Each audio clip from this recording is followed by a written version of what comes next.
You ever get that feeling something's just off? Like the night air's a little too still, or the silence feels heavy like it's waiting for something? That was the vibe the night a group of fake HOA officers rolled up to our families. 150-year-old barn just past midnight. No warning, no notice. Just high beams, boots on gravel, and a whole lot of trouble for reasons we couldn't explain. But what they didn't expect, what they couldn't have planned for, was my Grandpa C. That barn isn't just an old building on some back road. It's been in our family for generations. It's where Grandpa raised livestock, taught us how to fix tractors, and told stories that probably leaned more legend than truth. But no matter what, one thing was always clear. Nothing went down on that land without Grandpa knowing. And nobody came stomping in without getting an earful. Badge or not, these guys came dressed like authority uniforms that looked official. Enough radios clipped to their belts and a printed sign taped to their SUV that just said HOA Enforcement. But here's the thing, we don't have an HOA, never have. And what would a homeowners association even want with an old barn in the middle of nowhere? The whole thing reeked of something shady. At first, we thought maybe it was just a mistake. Wrong address, confused city guys looking for a party gone wrong. But then they started shining flashlights through the windows, trying the door, and talking like they had the right to be there. That's when Grandpa stepped out onto the porch barefoot, calm as ever, holding nothing but his thermos of black coffee and that no-nonsense look he wore better than any sheriff's badge. Whatever those fake cops were up to, they clearly didn't know who they were dealing with.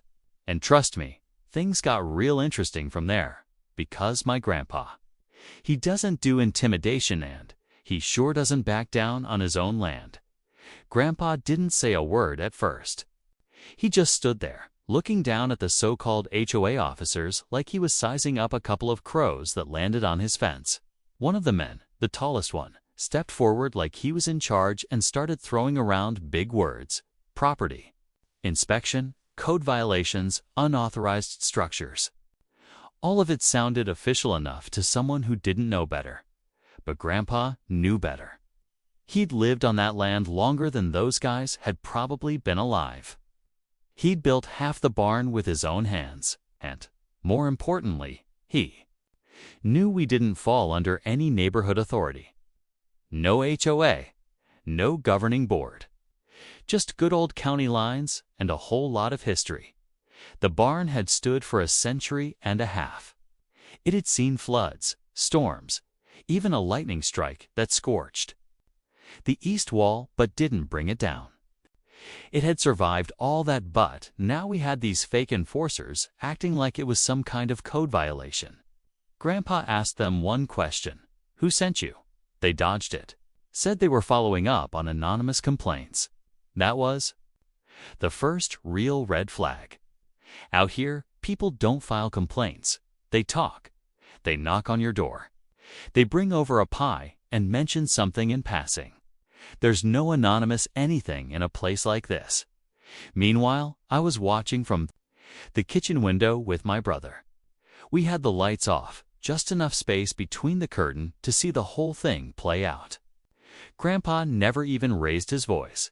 He didn't need to. Silence carried weight. But you could feel the tension rising, thick as the summer heat. One of the men kept glancing toward the barn like he was waiting for something or someone to show up. That's when it hit me. This wasn't about code violations or HOA rules. They wanted something inside that barn. But what could possibly be in there worth sneaking around in the middle of the night, pretending to be someone you're not?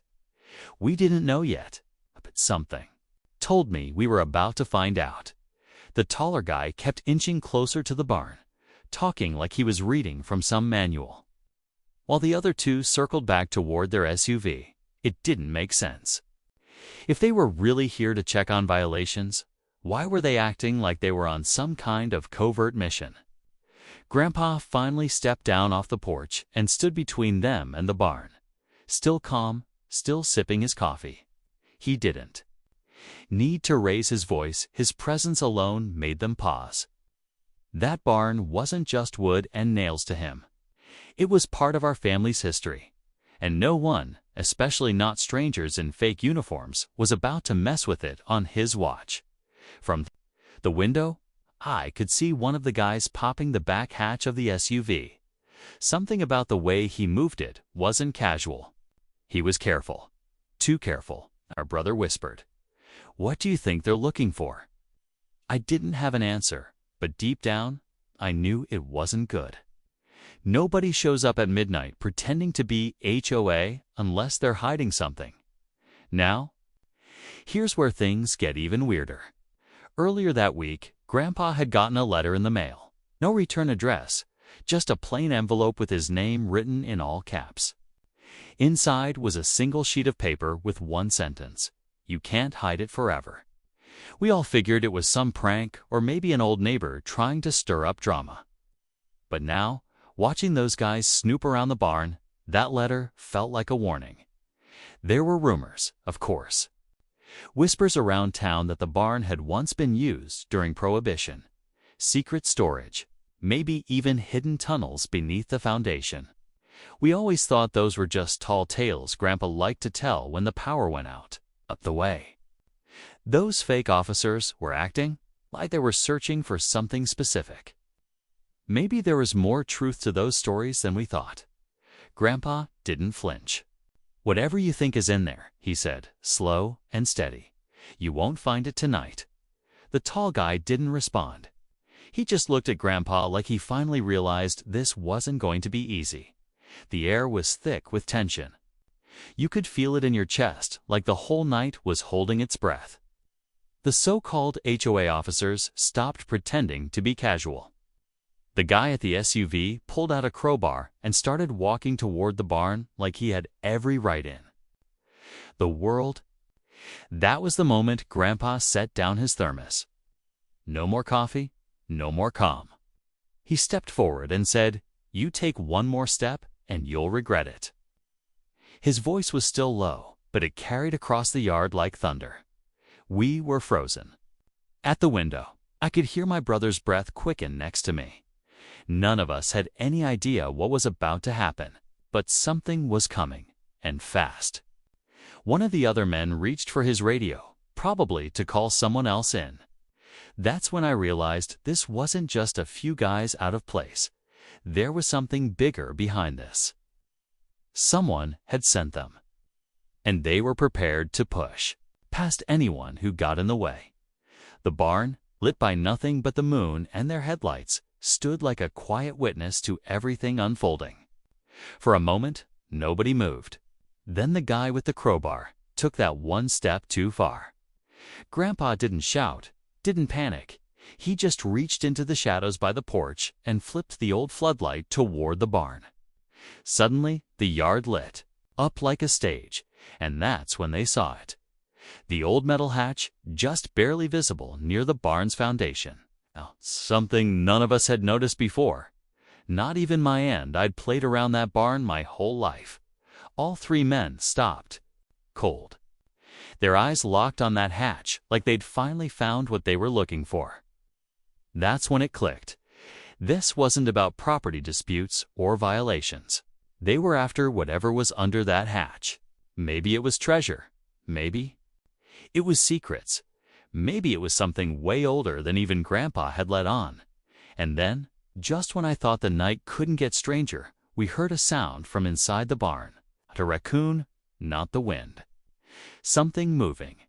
The sound from inside the barn wasn't just a random creak or the shifting of old wood. It was steady, deliberate like footsteps. Slow, heavy ones. Everyone froze, even the fake HOA guys. For a split second, nobody moved. Grandpa turned his head just slightly, eyes locked on the barn door. That door had been shut tight for weeks. We hadn't used it all summer. So whoever or whatever was inside wasn't supposed to be there. Then the second twist hit us harder than the first. The barn door creaked open, just enough to show the shape of a person standing in the shadows. Not one of the fake officers, not anyone we recognized. It was a woman, middle-aged, worn jeans, who'd pulled halfway over her face. She looked straight at Grandpa and said, "I told you this wouldn't stay buried." Her voice was calm, but cold, like she wasn't surprised to see the standoff happening in our yard, like she'd been waiting for this. The men with the crowbar went pale. One of them actually took a step back. Clearly, they knew her hand, not in a friendly way. Grandpa didn't speak, but I could see something shift in his face. Recognition. Not fear, but something close to regret. My brother whispered, "Who is she?" I didn't have an answer, but it was clear she wasn't just some bystander. She stepped out of the barn slowly and pointed toward the old hatch the fake cops had been so interested in. "You were supposed to keep it sealed. That was the deal." The tallest guy snapped, "She wasn't supposed to be here." That's when I realized this was bigger than anything we thought. This wasn't about an old barn. It was about something Grandpa had hidden a long time ago. Something important enough to bring strangers in the night. And someone from his past who clearly wasn't done with him. The woman looked back at the barn, then at the men. "If you open that hatch," she warned, "you won't be able to control what comes out." And just like that, the night turned from strange to something we didn't even have words for.